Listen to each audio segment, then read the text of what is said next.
भारत के पड़ोस में आखिरकार बांग्लादेश संग क्या चल रहा है। जहां पाकिस्तान से दोस्ती बांग्लादेश को महंगी पड़ रही है, तो वहीं दूसरी तरफ भारत ने बॉर्डर पर बांग्लादेश के लगते क्यों कर्फ्यू लगा दिया है। क्या कुछ बड़ा हो रहा है? वहीं इन सब के बीच में इनके विदेश मंत्री ने कह दिया कि हम कुछ नहीं कर सकते हैं अगर भारत ना करे तो। जाने आखिरकार क्या चल रहा है। जियोपॉलिटिक्स में इस वक्त बहुत सारी चीजें चल रही है। हमेशा की तरह जानने को मिलेगा बहुत कुछ। आइए जानते हैं इन खबरों को विस्तार से। कहते हैं संगत से गुण होत है और संगत से गुण जात। किसी भी देश की जनता को ही भुगतना पड़ता है राजनीति में अगर उठापटक होती है तो। और ऐसा ही इस वक्त बांग्लादेश के साथ हो रहा है। बांग्लादेश के वित्त सलाहकार डॉक्टर सालेहुद्दीन अहमद को बुधवार दोपहर कथित तौर पर उनके ही ऑफिस में घेर लिया गया। विभिन्न मंत्रालयों और विभागों के कर्मचारियों ने अपनी मांग को नजरअंदाज करने के बदले, कहा जा रहा है इस आर्टिकल के अनुसार, उन्हें बंद कर दिया। सचिवालय की चौथी मंजिल में प्रदर्शन किया जा रहा था और सलाहकार के कार्यालय के बाहर नाकाबंदी थी।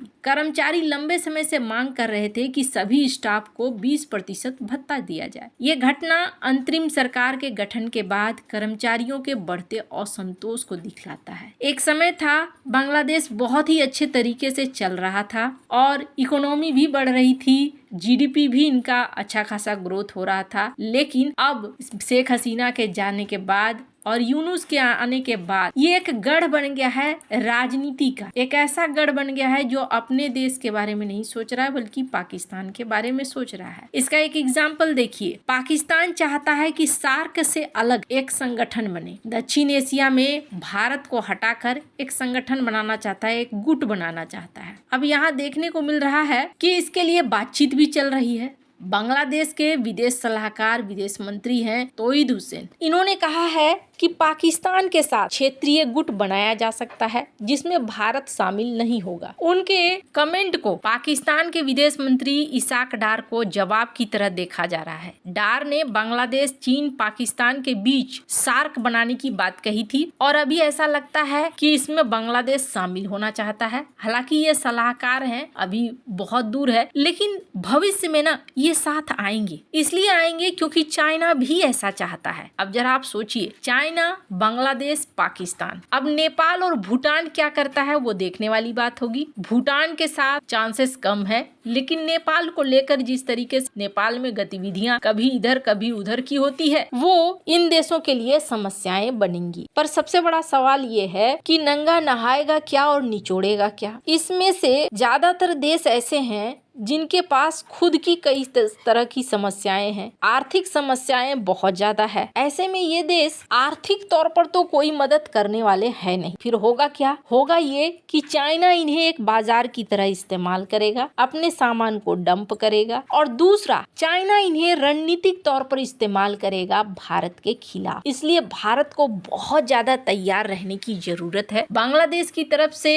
इस तरह की कोई घटना आती है तो कोई नई बात नहीं होगी। जिस तरीके से हालात बांग्लादेश के चल रहे हैं, ऐसे हालात में बांग्लादेश हर वो कदम उठा सकता है जो भारत के खिलाफ जा रहा है। चुनाव के बाद बहुत सारे लोग ये कह रहे हैं नहीं, चुनाव के बाद सब कुछ बदल जाएगा। ऐसा लगता नहीं है। चुनाव के बाद बदलने वाला सीन नहीं दिख रहा है, क्योंकि यहाँ पर अवामी लीग ही नहीं, बीएनपी के भी हाथ से सत्ता निकलते हुए दिख रहा है। बीएनपी जो कि खालिदा जिया की पार्टी थी, उसका भी यहाँ बंटाधार होता हुआ ही दिख रहा है। जिस तरीके से जमाते इस्लामी और छात्र संगठन अपना दबदबा बना रहे हैं। अभी तो वैसे भी खालिदा जिया बीमार हैं, उनको लेने के लिए हेलीकॉप्टर आने वाला था, लेकिन वो भी अभी नहीं आया है। तो इनकी खुद की भी समस्याएं हैं। लेकिन बांग्लादेश की अगर आंतरिक समस्याओं की बात करें तो स्क्रीन पर एक आर्टिकल देखिए। एनबीआर चीफ ने कहा है कि बांग्लादेश धीरे धीरे कर्ज के जाल में फंस रहा है। उसके अलावा ये भी देखने को मिल रहा है कि आईएमएफ ने भी डाउनग्रेड कर दिया है बांग्लादेश के ग्रोथ को। अब इस बीच बांग्लादेश के विदेश मंत्री ने एक और बात कही। उन्होंने कहा कि हम शेख हसीना की वापसी चाहते हैं, लेकिन हमें अभी पता नहीं है कि शेख हसीना की वापसी होगी या नहीं होगी। पर हाँ, अगर भारत नहीं लौटाता है तो हम कुछ भी नहीं कर सकते हैं अगर शेख हसीना को नहीं लौटाता है तो। अब बांग्लादेश के प्रति भारत थोड़ा सा एक्टिव भी हो गया है और एक्टिव होकर भारत ने बॉर्डर पर कर्फ्यू लगाया है। इसके पीछे क्या कारण है? एक तो ये देखने को मिल रहा है कि बांग्लादेश और पाकिस्तान के बीच नेवी और आर्मी के लोग बार बार आ रहे हैं, जा रहे हैं। दूसरी बड़ी चीज ये देखने को मिल रहा है कि बॉर्डर का एक बड़ा हिस्सा तो भारत ने कवर कर दिया है, फेंस लगा दिया है, लेकिन अभी भी एक बड़ा हिस्सा बचा हुआ है। इसको लेकर अमित शाह ने एक बयान भी दिया था। स्क्रीन पर आप इस बयान को सुनिए। कुल 2216 किलोमीटर बॉर्डर है, इसमें से 1653 किलोमीटर बॉर्डर बन चुकी है और 563 कहां बाकी रही है मान्यवर मालूम है? केवल और केवल एक राज्य बंगाल, आसाम का पूरा हो गया, मेघालय का पूरा हो गया, त्रिपुरा का पूरा हो गया, जम्मू कश्मीर का पूरा हो गया, पंजाब का पूरा हो गया, राजस्थान का पूरा हो गया, गुजरात का पूरा हो गया, खाली बंगाल का बाकी रखा। और मैं आज कहना चाहता हूं टीएमसी के लोगों को भी, ये राहुल जी के साथ में रहकर घुसपैठिया बचाओ यात्रा बिहार में निकली, साफ हो गए, आप भी घुसपैठियों को बचाओगे तो वहां भारतीय जनता पार्टी का विजय।